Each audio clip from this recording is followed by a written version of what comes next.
C'est la veille de Noël. Il fait froid et humide. Mais l'échoppe du père Martin est claire et bien chauffée.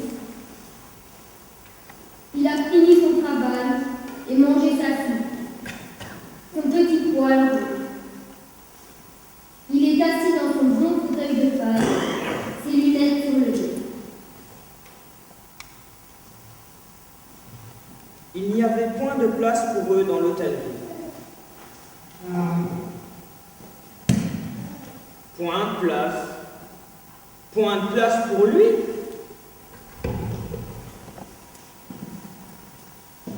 Il y aurait eu de la place pour lui ici, s'il était venu. Quelle joie de le recevoir. Point de place pour lui, qu'il vienne m'en demander une à moi. Je suis seul. Je n'ai personne à qui penser. Chacun a sa famille, ses amis. Qui se soucie de moi sur la terre? J'aimerais bien qu'il vînt me tenir compagnie. Et si c'était aujourd'hui le premier Noël? Et si ce soir, le Sauveur devait venir au monde? Et s'il choisissait mon échoppe pour y entrer? Ah, comme je le servirais, comme je l'adorerais!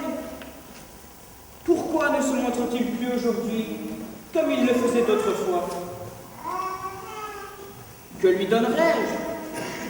La Bible dit bien ce qu'apportèrent les mages: de l'or, de l'encens et de la myrrhe.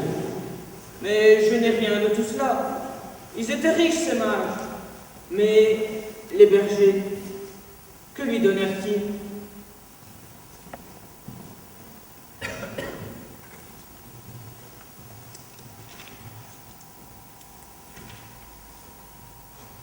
Tiens, ce n'est pas dit. Ils n'eurent sûrement pas eu le temps de lui donner quelque chose. Ah, je sais bien, moi, ce que je lui donnerai.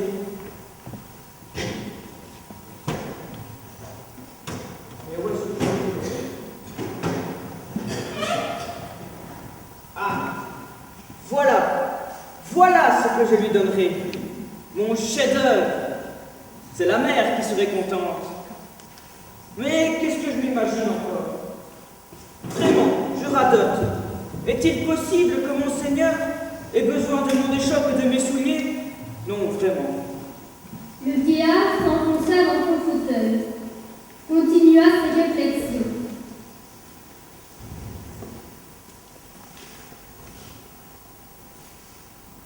La foule devenait de plus en plus nombreuse à mesure que la soirée s'avançait.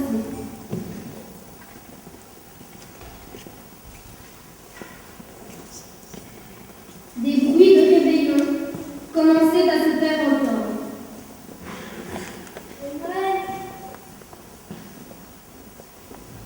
Mais le père Martin ne bougeait pas.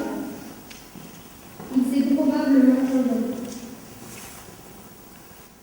Martin, Qui va là? Martin, tu as désiré me voir. Eh bien, regarde dans la rue demain, depuis l'aube jusqu'au soir. Tu me verras passer, un moment ou l'autre, et force-toi de me reconnaître, car je ne me ferai pas connaître à toi. La voix se tut. Martin se frotta les yeux.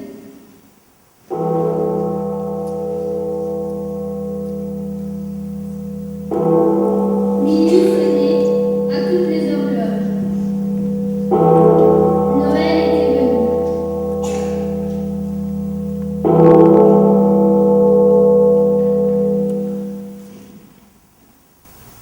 C'est lui. Il m'a promis de passer devant mon échoppe. Peut-être était-ce un rêve? N'importe. Je l'attendrai. Je ne l'ai jamais vu, mais n'ai-je pas admiré son portrait dans toutes les églises? Je saurais bien le reconnaître. Martin gagna son lit. Et longtemps encore repassèrent dans son esprit les étranges paroles qu'il avait entendues.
Le brave homme, il a froid tout de même.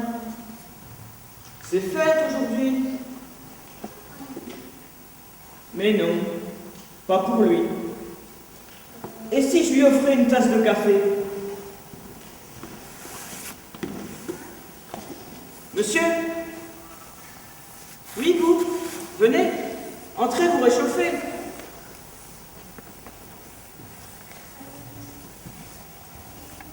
Entrez, réchauffez-vous.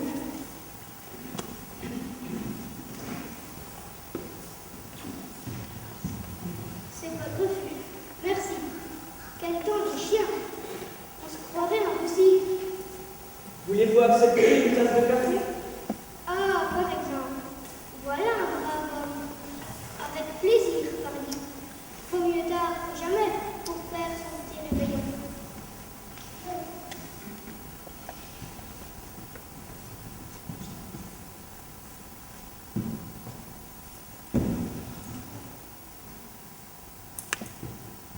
Qu'avez-vous à regarder dehors?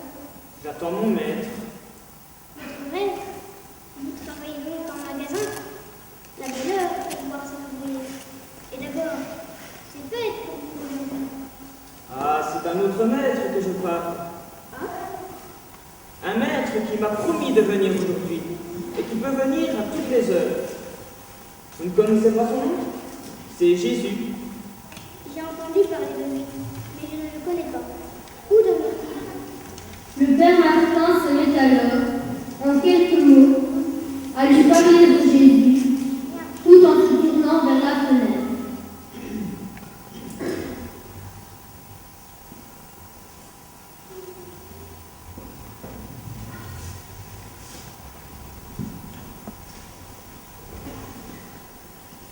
Et c'est lui que vous attendez? Il me semble que vous ne le verrez pas comme vous le pensez. Mais c'est égal. Vous me le ferez voir, moi. Vous me prêterez votre livre, monsieur... Martin. Monsieur Martin. Je vous garantis que vous n'aurez pas perdu votre temps en ce moment, quoi qu'il fasse à peine dire. Merci et au revoir. Au revoir. Le cantonnier s'éloigne et laisse le père Martin seul de nouveau, le front collé contre la vie. Le regard du cordonnier est attiré par une jeune femme, misérablement vêtue, portant un enfant dans ses bras. Elle est pâle et triste. Le cœur du vieillard s'émeut. Madame, madame, venez, n'ayez pas peur. Entrez donc vous réchauffer.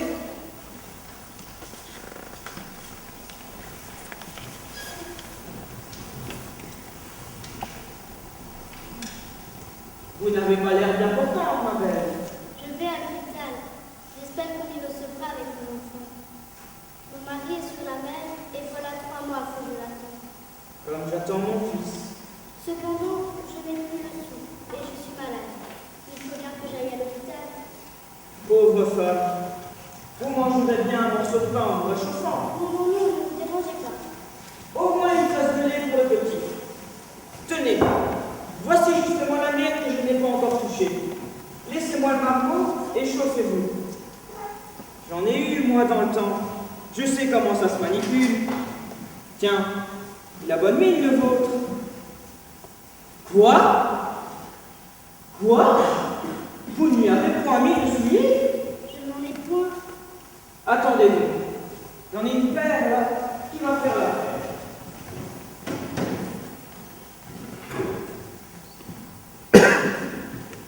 Ah, il ne fallait pas, monsieur. Mais si, voyons, n'en ai plus besoin maintenant. Regardez, elles lui vont comme un gant. Mais ce ne sont pas des gants. Oui, mais c'est une expression.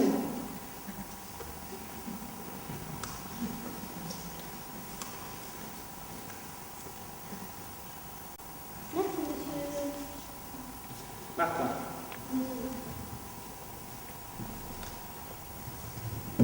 Qu'est-ce que vous regardez là? J'attends mon maître. Connaissez-vous le Seigneur Jésus? Certainement. Il y a bien longtemps que j'ai appris mon catéchisme. Eh Bien, c'est lui que j'attends. Et vous croyez qu'il va passer? Il me l'a dit. Pas possible. Que j'aimerais rester avec vous pour le voir moi aussi. Si c'est vrai. Mais vous devez vous tromper. Et puis, il faut que j'aille à l'hôpital là-dessus. Savez-vous lire? Oui. Eh bien, prenez ce petit livre. Lisez attentivement. Et ce ne sera pas tout à fait comme si vous l'aviez vu, mais ce sera presque la même chose. Et peut-être le verrez plus tard. Merci, monsieur Martin. Au revoir. Au revoir. Et portez-vous bien. Oui. Les heures succédaient aux heures, les passants aux passants.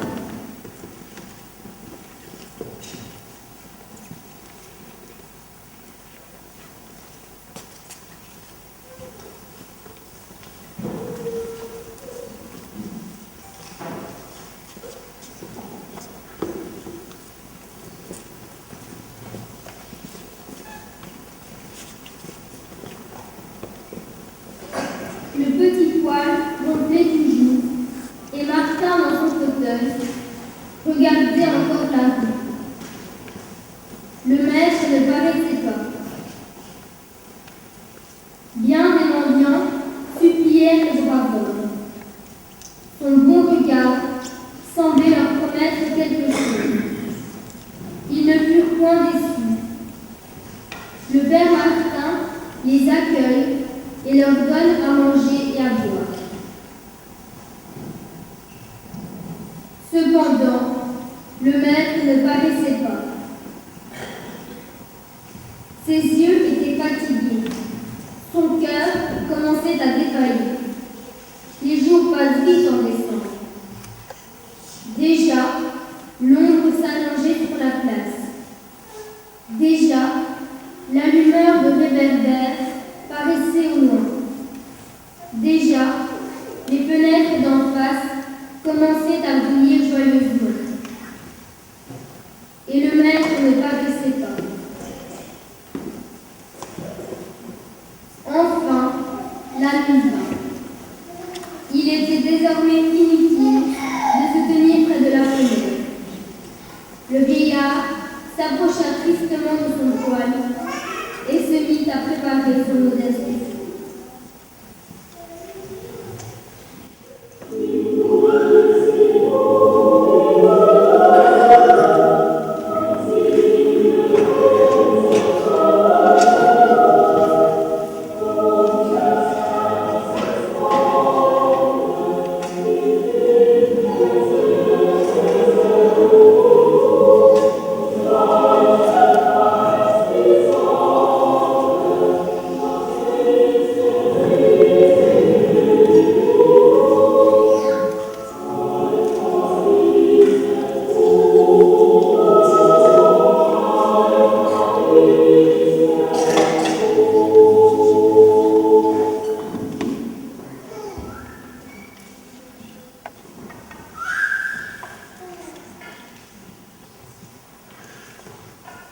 C'était un rêve. C'était un rêve. Pourtant, je l'avais tellement espéré.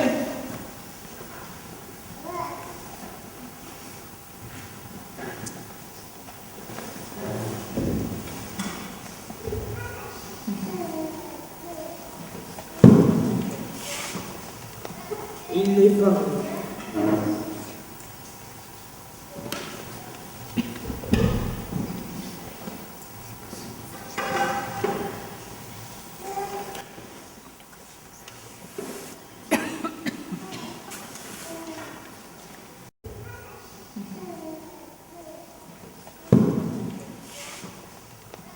Il n'est pas venu.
J'ai eu faim et vous m'avez donné à manger.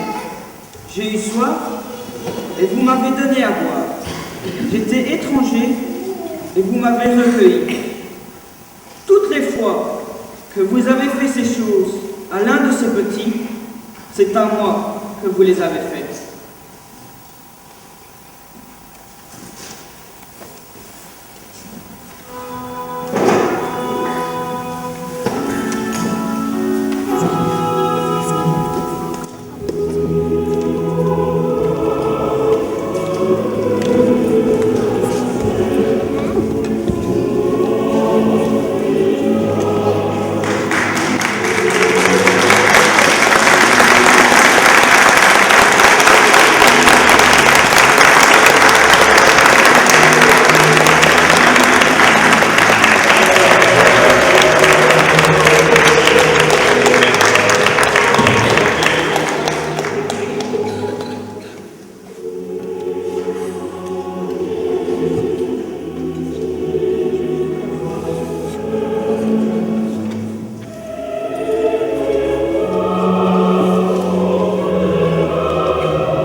établi sur le droit et la justice dès maintenant maintenant et pour toujours.